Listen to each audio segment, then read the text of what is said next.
Really? That's what all the hype was about? Okay.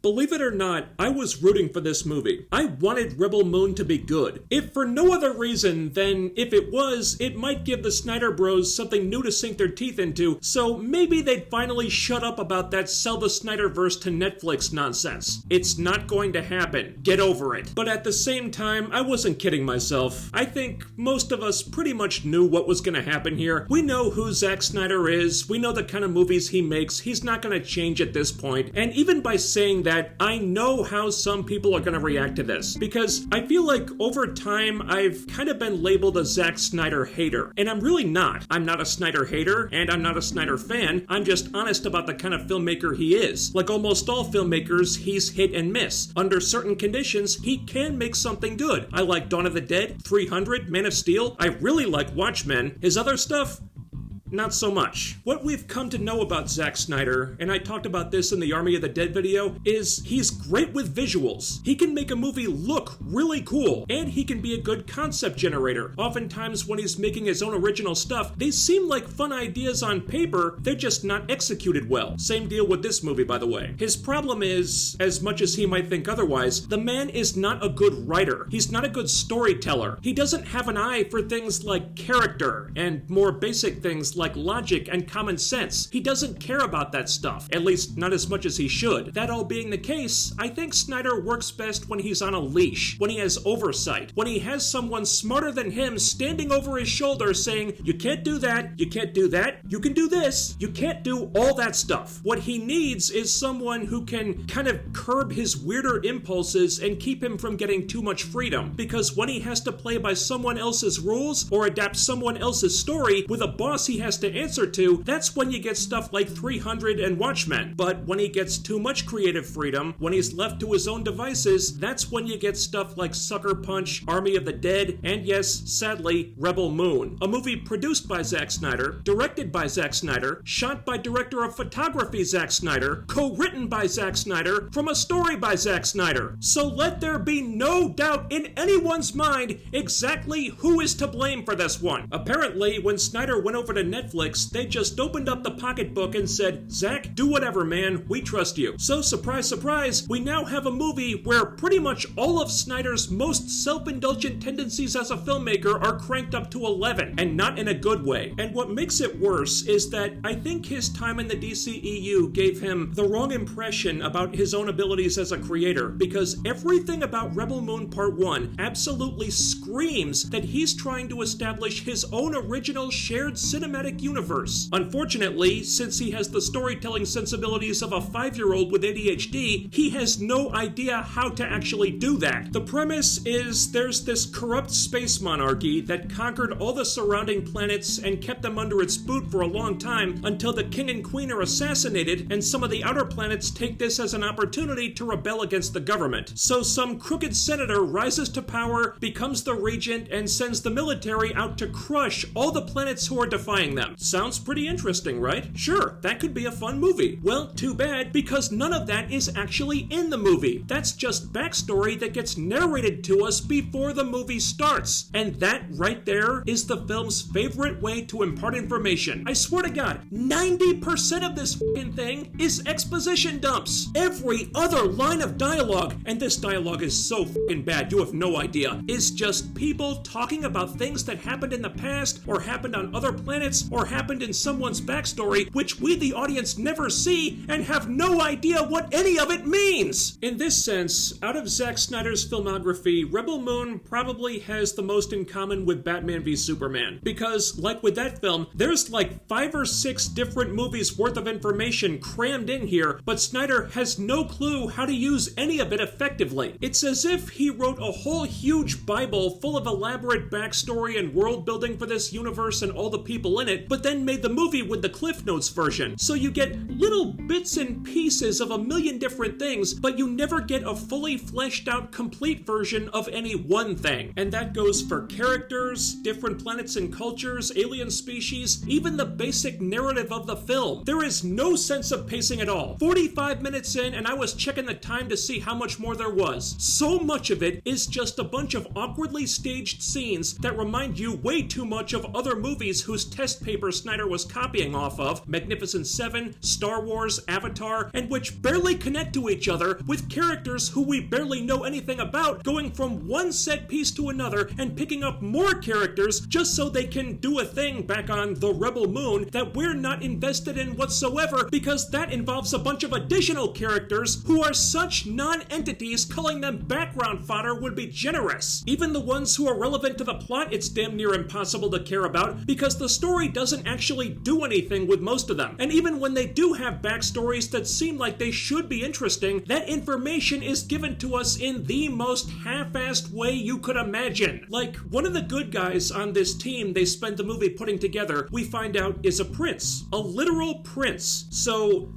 I guess that means that there's another space monarchy out there in addition to the evil space monarchy, and I have to guess because the movie never tells us this, and he was presumably exiled or something and then forced into indentured servitude for reasons we never learn, and we find this out in a throwaway line in one scene and then it's never mentioned again. And it's the same damn thing with so many of these assholes. Jaimin Hansu plays a guy who we learn through secondhand exposition of course, was some legendary, brilliant military general who was disgraced and shamed because of some epic failure in his past, I think, and now he's given up on himself and just wants to die. Again, sounds cool on paper. You'd think this guy would be super interesting, but it's all only on paper, because once we meet him, the movie doesn't actually care about any of that. They talk to him for 2 minutes, they're like, hey, instead of dying, why don't you just come with us and get revenge? And just like that, he's completely rejuvenated and he's on the team. And then he barely speaks after that. He has like 4 lines in the whole fucking movie. All that cool backstory, never referenced again. That's what character growth is like here. It's the most half-assed thing you've ever seen. They couldn't have been less interested, because who cares about character as long as everything looks cool, am I right? And major plot points are like that too. They spend most of the film putting this team together, going to different planets and rounding up these really colorful characters who should be really fascinating. They should be, but they're not, because the movie does fucking nothing with any of them. Even calling them characters at all is kind of ridiculous. Rebel Moon doesn't really have characters. It just has people who do things. For example, this motley crew of jackasses goes to another planet to find a person they want on their team. They do this several times actually. And this person has to do a particular thing so they can be freed up to join the team, but the thing that needs doing, like fighting a monster or whatever, has nothing to do with anything else. It doesn't push the story forward. It has no plot relevance at all. It doesn't tell us anything about who this person is. It's only there to look cool, or to exposit more world-building stuff about things the audience has never heard of and doesn't care about. Like, one of their team members has to tame a giant bird horse thing. So there's this big elaborate sequence of him trying to fly it through a canyon, getting thrown off, almost dying, trying to get it to trust him, and sure, the sequence looks cool, but that's all it's there for. It means nothing to anything else in the movie. Another team member, some cyborg woman with lightsabers, they don't call them that, but that's what they are, has to fight the spider monster lady from the trailers. Same thing here. It's not there for story, plot, or character. It's only there to be a cool action sequence and to give exposition about stuff that doesn't even matter and the movie does nothing with. This was my home before they came. Taste the air. It's poisoned my body. It weakens my eggs, and now my children cannot emerge. Okay,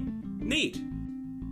What does that mean? What is it in reference to? Is any of it important to the story? It never comes up again, so apparently not. We have no context for any of this shit. What is she even fucking talking about? The movie never tells us. Doesn't matter. They don't care. It's only there so they could do a cool looking fight scene. And this fight is so dumb too. You've got multiple characters with guns just standing there watching this when they could easily shoot the bitch. Then the spider monster lady picks up the lightsaber wielding cyborg without disarming her first, mind you, draws her in real close, and once she's in real close, the cyborg just easily kills her with the lightsabers. So Was Spider Monster Lady just really fucking stupid?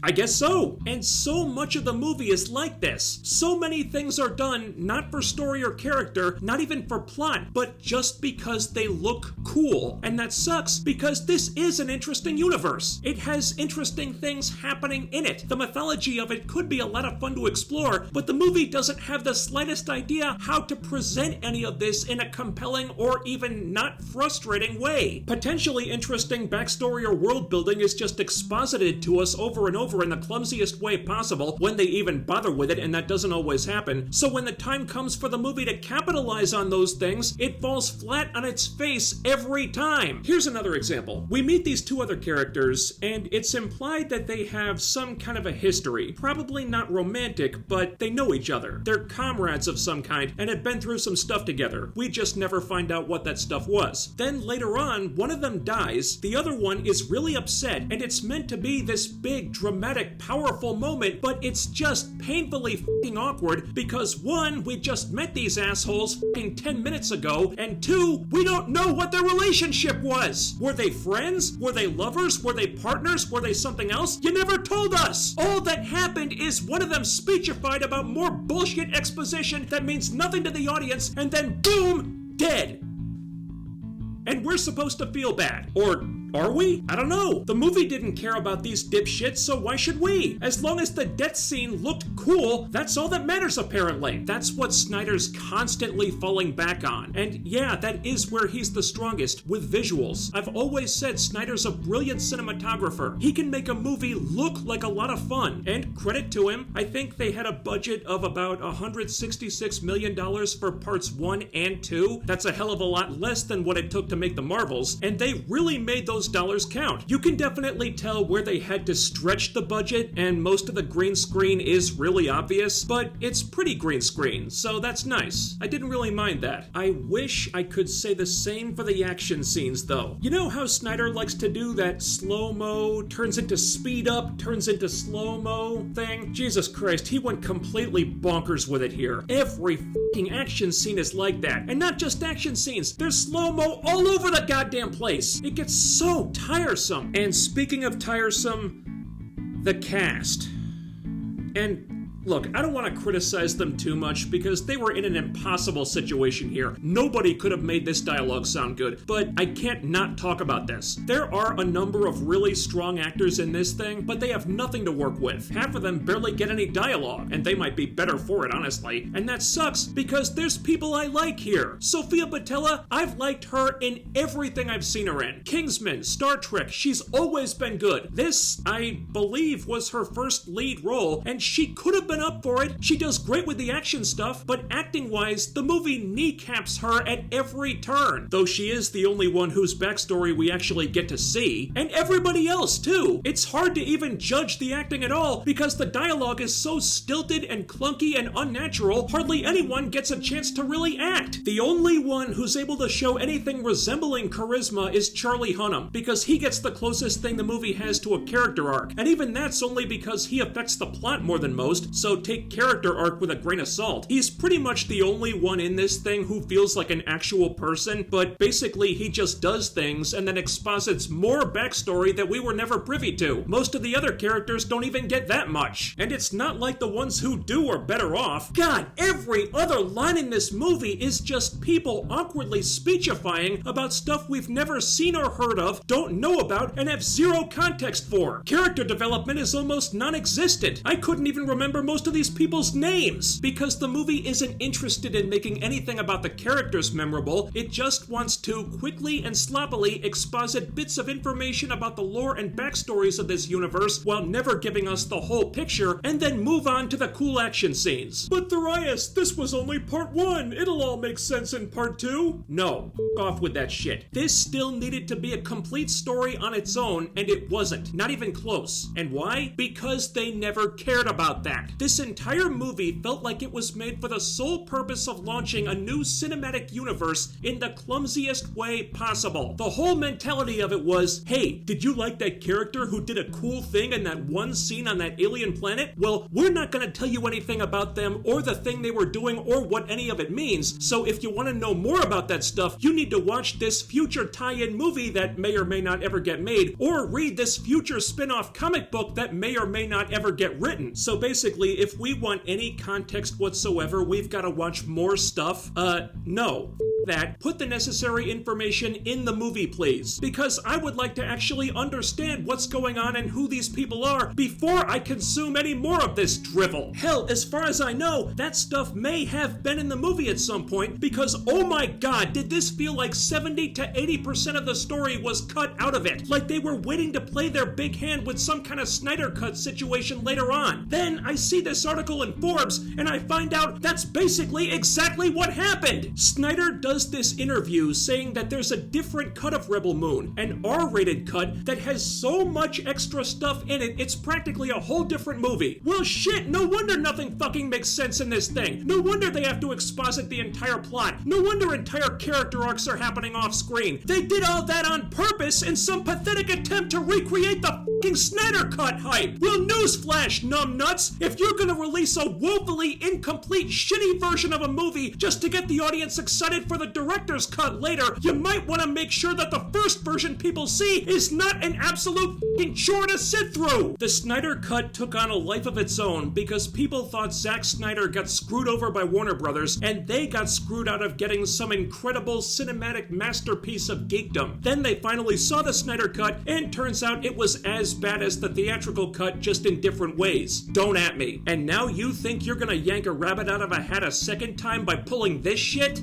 Good luck. This movie annoyed me so much. This is Zack Snyder given way too much creative license with no one to rein him in, so he's free to indulge all his stupidest impulses. The characters are flat, the villains are just one-dimensional, cartoonishly evil rapist assholes. There is potentially interesting stuff in the lore, but the world building is so haphazard, there's no guarantee we'll ever see any of it without watching a dozen different spin-offs that Snyder obviously wants to make. But why would I want to see any of that when the first thing I saw in this universe was so sophomoric and half-baked? There's no intelligence here, and there's at least 3 different things the movie thinks are clever swerves, but they're so telegraphed you can see them coming from a mile away, so even when the movie's trying to be smart, it still goes nowhere. I can't even give them credit for coming up with a new original IP. There's nothing original about this. It's Magnificent Seven in a Star Wars wrapper, and if there was anything truly original about the story, it was kept out of this version so they could save it for the director's cut, which I have no interest in watching now because this cut was a giant piece of crap which could have and should have been better, but wasn't because Netflix just wanted to manipulate the fans like a bunch of fucking sheep. I hope the Snyder Bros all feel stupid for buying into the hype of this thing. Rebel Moon is so lame-brained it makes Sucker Punch look sophisticated by comparison. And for fuck's sake, if Netflix can't get Zack back on his leash, I think there's worse to come.